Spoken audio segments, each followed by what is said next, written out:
Me pide usted 2 palabras, diré algunas ideas mías sobre los inventos. El aparato que usted manipula es maravilloso, porque reproduce la figura movible al mismo tiempo que emite el sonido de la voz. Cuando con el tiempo se perfeccione este invento, el mundo quedará sorprendido ante los cuadros y parlantes que ello exhibirá sobre el tiempo.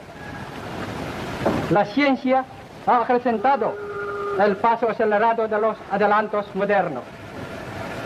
Por medio de la ciencia conservamos la salud e inclusive devolvemos la juventud a los que le han perdido. La ciencia también ha impulsado los inventos que se dirigen a la destrucción del hombre por el hombre.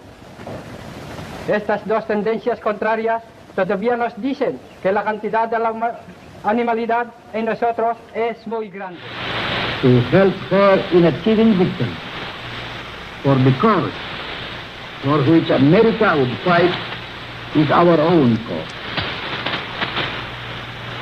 The United States seeks to defend the principles which we cherish and without which we could not live as a free nation.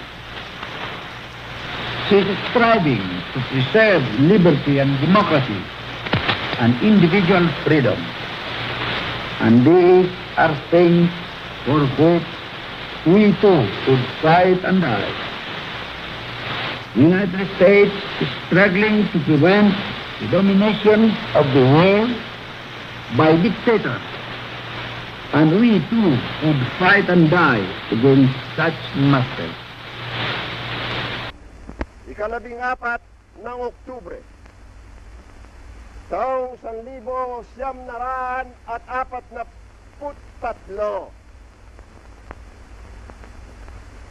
Isang taong singkad, buhat noon hanggang ngayon, na naitayo natin ang bagong Republika ng Pilipinas sa hirap na ito na dinadanas ng ating bayan. Nahanda ako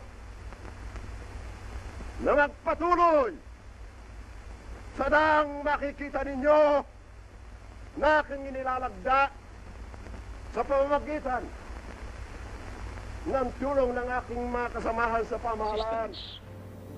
To tide us over. Most of all, we need a close trade relationship with the United States. The Filipinos are grateful and have a deep affection for America. Although the color of our skin is brown, the temper of our minds and our beliefs is almost identical with yours. The Philippines, in government system and tradition, is a replica in miniature of the United States. That has been transplanted to a land 10,000 miles across the seas, the seed of American democracy. If a prosperous and free democracy can be built in the Philippines upon the ruins of war, the prestige of America and the American way of life will be raised to towering heights, and the millions of people of the Far East will look to us and to you as their models. My fellow countrymen, the Republic of the Philippines was born in the shadow of a world war. Nurtured in democracy and reared in the midst of human anguish, it withstood the crushing impact of a major catastrophe from which every nation is still seeking recovery to this day.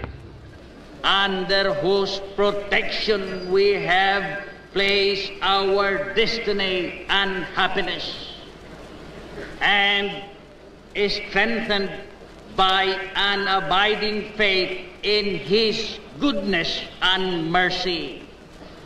Our people, united and... I go home to the Philippines, treasuring in my memory all this kindness, all this courtesy, all this help and assistance. I've enjoyed my stay in Washington, the capital city of the free world, and I look forward some other day to renew these valuable friendships that I have made during this short stay in this country. Guy's plot to perpetuate himself in power, he and or his wife and son, by consolidating the political and economic resources of the country under his control. And the reporters of the New York Times and the New Yorker found that a primary means of enrichment of those in the government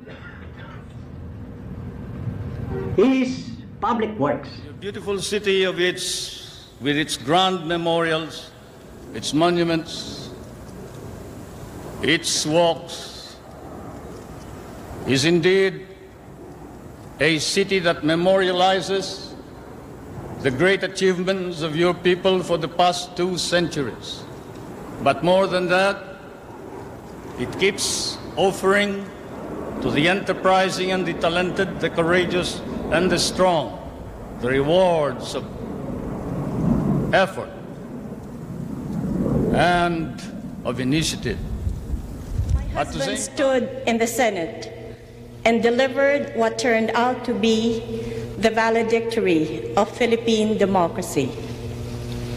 He exposed the conspiracy to place the country under martial law, dissolve the Congress, and set the stage for the unremitting plunder of our patrimony and the degradation of our great name and honor. With us to our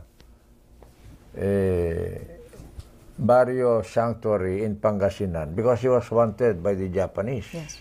So he hid with us for a while. We had evacuated also for safety because my father was very much in politics and in the guerrillas. Now, to make a long story short, with that background, why did I go against this guy? Well, it's because of, again, what is in the Constitution, 1935 during that time, 1987 now, where you obey the orders of your superiors, your commanding officer, if they are legal orders. But when it started to stray during the martial law years, you know, of what was the term, mining. Hey, you're nice. Well, because I don't hold any bad about those, especially those who totalitarians and terrorists, for our freedom, for the freedom of our people and the people of the world. We have fought the enemy and taken as good as we gave, not from a safe distance, but in close quarters. Bataan and Corregidor, Korea and Vietnam, East Timor, Kosovo, Liberia, to name a few. When I opted to save Angelo de la Cruz, I was reflecting whether one life should be sacrificed for no pressing reason or saved by accelerating an ongoing pull-out. We're hoping that either through the COC formulation or the arbitration process, that will be resolved. At the end of the day, and I would really like to emphasize this, our filing of the arbitration is not against anybody, but rather it should be seen as for everybody. What does that mean? There is a dispute of what the rights and obligations are with regards to each other. So the arbitral proceedings or the formulation of the code of conduct will in effect state clearly what are the duties and obligations of each other, which promotes stability, which enhances the chance for prosperity for all. So not just between the Philippines and China, but every other party will have a clarity as to the UNCLOS provisions on your various rights again and obligations. You know why I got this rating? I could not be brighter than you. And my work is not more important, or your vocation is not less than mine. but when you talk in public, carry the proper message. Kaya mag-itito kayo, binibombahan kasi ako ninyo ng ganon. Sabihin ng mga tao, tama yan. Tama yan si Duterte. Kasi nangyayari. Kayo parang fruit jump, pag ganon-ganon. Pag na may namatay dyan na marami massacre. We will then move on to the next schedule that we have agreed upon, especially from our supply. Where will we acquire the equipment? Where will we acquire the most importantly actually is the training. So I've asked our commanders of the AFP and the service commanders, of course the chief of staff, na tignan natin so that because we have to address the present dangers.